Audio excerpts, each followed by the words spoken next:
This is Fred Beck from Fred Talks Fighting. Today I'm very lucky to joined by Gabriel Rosado. So thank you very much for coming on, mate. Man, no doubt, man. So what's been going on with you, Gabe? How's training going? Good, man. I'm always training. I own a gym out here in Los Angeles. So I'm always staying fit, always working. That sounds awesome. Now you're training in Freddie Roach. We'll get onto that. A bit Yeah, later. yeah. First, you've got a lot to discuss, but I also like to go back in time a few years to your childhood. And you grew up in Philadelphia, and it sounds like you had quite a rough childhood. But what was your childhood like? No, Philly is a rough neighborhood. A lot of fighting, a lot of violence. But my mom was a pretty strict mom. I had pretty strict parents. So especially my mom, she kind of kept me on a straight line and things like that, man. So, I owe it to her to, be the type of man I am today. But, the environment was tough. It was, like I said, violence, drugs, and things like of that nature. I think that's why a lot of tough fighters come from Philadelphia, just because it's such a tough environment, very hostile. And so, getting lots of street fights growing up. And when you originally get into boxing, it sounded like what I've heard before, but you watched boxing, but you didn't start boxing until you were a little bit older. Yeah. I didn't start boxing until I was 18, but, like I said, in Philly, street fighting was very normal. It was a normal life. And honestly, I would get in street fights and it wouldn't even be about being mad at anyone or anything like that. It'd just be a challenge, kind of like a ball game or something. Hey, I got better hands than you. I got better hands than you. And you just, you kind of say, all right, we'll meet me after school, 3 p.m., whatever, and you kind of just square it up and, you fight and then you shake hands and that's it. So, that lifestyle is just normal out there. So I was good with my hands. And I decided to just pick up boxing and take it serious when I was 18. I guess it's kind of like to keep respect in a way, to get your respect. And so when you started boxing at 18, you only boxed for a year and you had 11 amateur fights. And I remember you saying that you had 4 fights and you're fighting a guy with 300 fights in a tournament. Yeah. How come you didn't spend longer as an amateur in the amateur ranks? I think it was just I think it was the atmosphere that I was in. The gym I started training, it was nothing but pros. And, my trainer at the time taught me everything I know, Billy Briscoe. He was a very old school minded type of trainer. He really wasn't, too hype on the amateurs. So, like I said, I didn't have a big amateur background. I picked up fast because I was 18, so I went open class quick. So by the time I had, 3-4 fights, I'm fighting guys with 300 fights, 150 fights, going into these tournaments. So I just didn't see a future for me as an amateur. So I just decided to go pro a year. I went pro at 19. And did you find that your style was more suited to the pro game? Yeah, just because, like I said, the gym was mainly all pros and whatnot. Honestly, I would recommend a fighter now to stay in the amateurs. I would, because it's not fit for everybody. You have to learn, gain experience, things of that nature. So a lot of the things that I learned, I just kind of learned on the job as a pro. So, a lot of my pro fights, being that I didn't have a big amateur background, a lot of my pro fights were top prospects. So I was fighting guys like Angulo or Guerrero, and I was the guy that the opponent, right? And as I fought these guys with experience, I learned, and I guess with that is where then I got ranked #1 at junior middleweight, but it was just because I kept going at it and I just gained that experience, to just keep learning. And when you started off going pro, it's kind of like nowadays, because lots of boxers, because they're all small hall shows, they ain't happening because crowds aren't allowed, so they can't really fund their event. But so nowadays, lots of boxers have to go get full-time jobs. And when you were starting off as a pro, you were working and digging graves at Graveyard and working at Home Depot. You did that for the first 8 years. How did you stay positive in that time? Yeah, that was my life. I've always had a job since 13, 14. I was always working. So when I decided to box at 18, being that I started late, I didn't have, money behind me. I didn't have the big manager or the big promoter, so it was just life, man. I had to work and train for fights.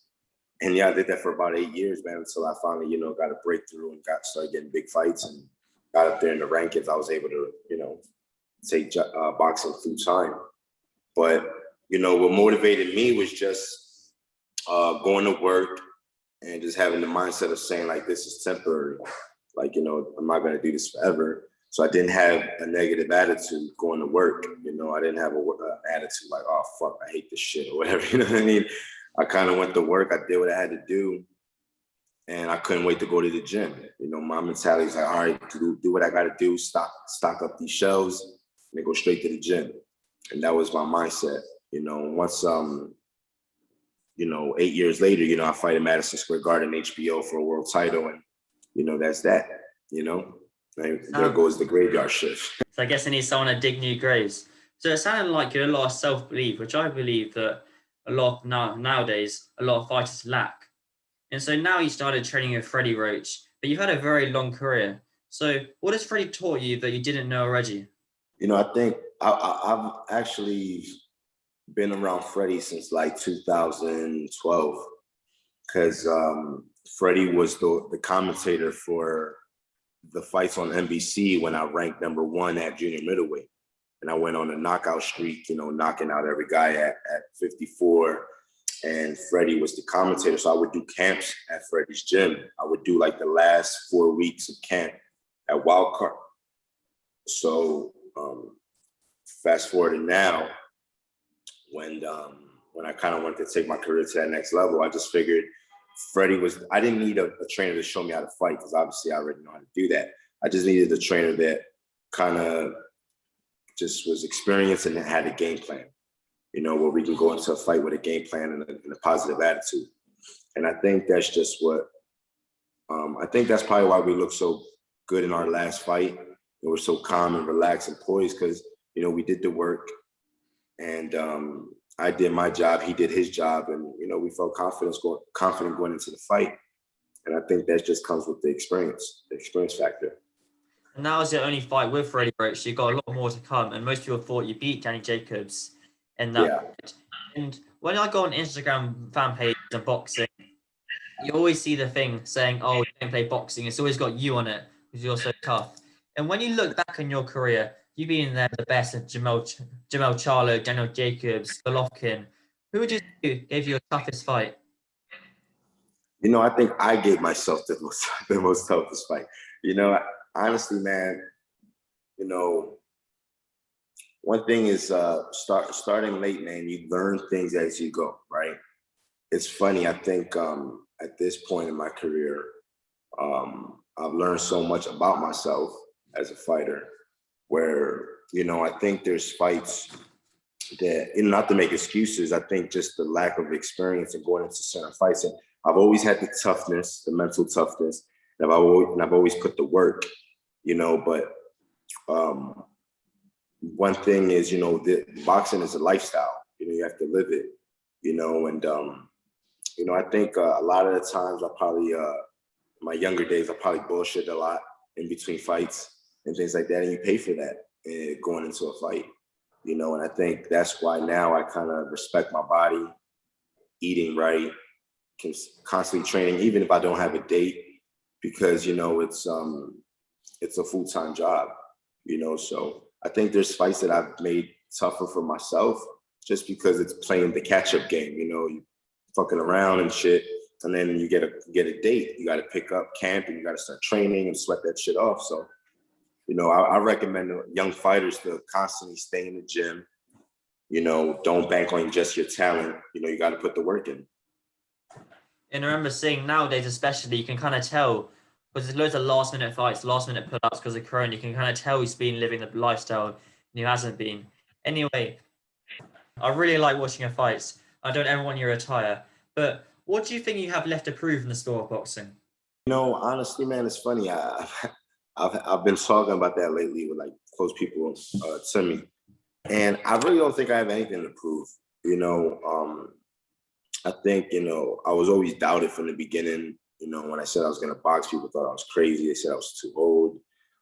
When I said I was going to fight on big networks and fight for world titles, they thought I was crazy, right? So I've done all that. It's my 15th year as a professional. I still have my wits, I'm healthy. So, I think I don't really have anything to prove. One thing I would like is maybe a shot at the world title again. But other than that, I just don't feel I have anything to prove. As when I was age one, you started your professional career. If we move off the sport of boxing, going on to the film of boxing, Creed, you starred in Creed. And so how did that come to be, and what was that like? No, it was crazy. It was crazy because, there's a story behind that. It's like, I was in Miami on vacation and I get a phone call from an agent from Los Angeles. I'd never heard of this guy. And he's like, hey, man, I think you got a good look for the movies. And I'm like, all right. I'm like, so what do you want to do? And he's like, can you come out to LA and see me next week? So I'm not a planner, man. I make moves. So, all right, cool, boom. I book a flight. I fly out to LA. I meet this guy. It was SB weekend. So, it was athletes from everywhere, and I was going to a lot of events that weekend and things like that. And I was enjoying my time. And so I tell this guy, I said, so when do you need me out here? He's like, can you move out here in a month? So I'm like, all right, cool. Just like that, man. I moved to Los Angeles in a month. So I'm in Los Angeles and I'm kind of taking acting classes and whatnot, kind of just, filling the shit out. And it didn't work out with me and this guy, right? But I'm at the gym and there's the choreograph guy from the movie Creed sees me and he knows who I am. And he's like, yo, you're the perfect guy for this movie. And I'm like, okay, what the hell here we go again, right? So I give this guy my number and he calls me and he's like, a week later, he calls me and he's like, come to Warner Brothers. I go to Warner Brothers studio. I meet Michael B. Jordan and Ryan Coogler and we do some lines and we do a face off. And then next thing you know, I got this movie. And it's funny because it's only 4 months in living in Los Angeles. And my first movie was back in my hometown, Philadelphia. So it's trippy, right? So I always say it was kind of meant to be because a lot of people were telling me, why the fuck are you moving to LA? And I'm like, I don't know, man. I see opportunity. I'm just going to see what happens. And good thing I made the move, man, because literally 4 months in, I was back in Philadelphia shooting an iconic movie that I grew up watching. Rocky is from Philly. So it's like, Philadelphia, it's about boxing, cheesesteaks, and Rocky. And that's just Philly, right? So it was pretty dope. It sounds like you kind of went full circle there from Philadelphia to Los Angeles. Yeah. Philadelphia again. And you've got one more thing to touch on. I know you're busy. And as well as being in the Creed film, you're also in the esports sporting club game. That's great. How did that come to be? That's dope, man. Todd from the Zone hit me up about it. Grisham, he hit me up about it, man. And I was like, hell yeah, I want to be a part of it. So I just think that's dope, man. I think it's like long overdue, right? For us to finally get a boxing game and shit. I remember playing the ones from the old school ones back in the day. So yeah, I'm excited to, be in it too. It's really dope. Great.